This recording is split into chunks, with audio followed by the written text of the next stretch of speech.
সুকান্ত মজুমদাররা যেখানে ক্ষমতায় আছেন সেখানে আদিবাসীদের অধিকার কেড়ে নিয়েছে।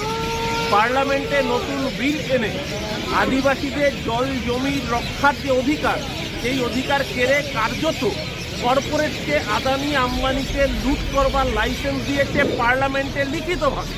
আজকে আরাবল্লীর পাহাড় বিক্রি হয়ে যাচ্ছে, আজকে ছোটনাগপুরের মালভূমি বিক্রি হয়ে যাচ্ছে, আজকে ছত্তিশগড়ের জঙ্গলের অধিকার আদিবাসীদের হাত থেকে চলে যাচ্ছে। সুকান্ত মজুমদারের কোনো ক্ষমতা নেই এর বিরুদ্ধে পার্লামেন্টে দাঁড়িয়ে প্রতিবাদ করবার।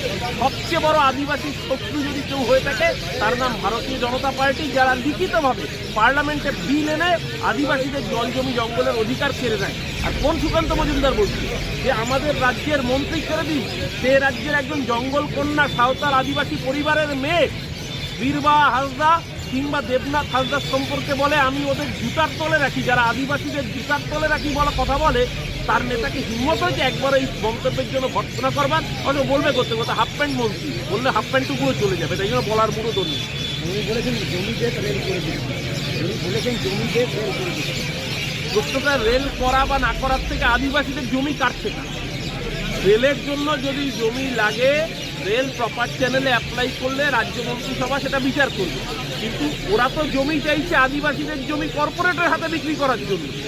আপত্তির জায়গাটা সেখানে। পার্লামেন্টে দাঁড়িয়ে সুকান্ত মজুমদার একদিন অবজেকশন জানিয়েছেন যে আদিবাসীদের জন্য যে নির্দিষ্ট ফরেস্ট অ্যাক্ট ছিল সেই একটা অ্যামেন্ডমেন্ট কেন হয়েছে, কেন আদিবাসীদের জন্য নির্দিষ্ট জমি, যেই জমির তলায় ডলোমাইট আছে, এমনকি যেই জমির তলায় রেয়ার আর্থ এলিমেন্ট পাওয়া যাচ্ছে, সেই জমি কেন তুলে দেওয়া হচ্ছে, কেন লাদাখে ইউনিয়ন টেরিটরি করার পর লাদাখের জমি যার তলায় ইউরেনিয়াম লিথিয়ামের মতো প্রোডাক্টের সম্ভাবনা পাওয়া যাচ্ছে, সেই জমি কেন একচেটিয়া পুঁজির দালালদের হাতে তুলে দেওয়া হচ্ছে? কোনো উত্তর সুকান্ত মজুমদারদের কাছে নেই।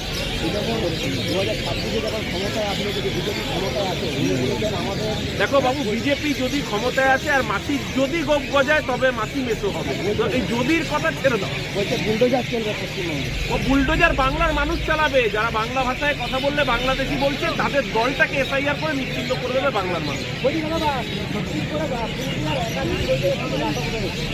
আর শুধু ছত্তিশগড়ে কেন, উড়িষ্যায় পেটানো হচ্ছে, মহারাষ্ট্রে মারা হচ্ছে, করে বাংলাদেশে। আজকে অভিষেক ব্যানার্জি সোনালী খাতুনের বাড়িতে গেছেন, তার সন্তানের নাম রেখেছেন আপন।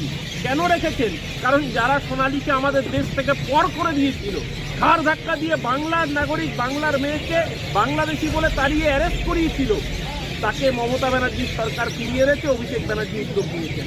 এটাই বড় প্রতিবাদ, এর থেকে বড় প্রতিবাদ আর কিছু হতে পারে না। তার সন্তানের নামকরণ সোনালী নিজে চেয়েছিল যেন অভিষেক ব্যানার্জি রাখেন। তার সন্তানের নাম আপন, এই বাংলার আপন, সেই বাংলার ঘরের ছেলে, এই ঘরের মেয়ে সোনালীর সাথে যারা অত্যাচার করেছে তারাই মহারাষ্ট্রে অত্যাচার করছে, তারাই উড়িষ্যায় পেটাচ্ছে। বাংলার পরিযায়ী শ্রমিক না, বাংলার হকার ফেরিওয়ালা, তাকে উড়িষ্যায় ধরে ধরে আধার কার্ড দেখতে খেয়ে পেটানো হচ্ছে।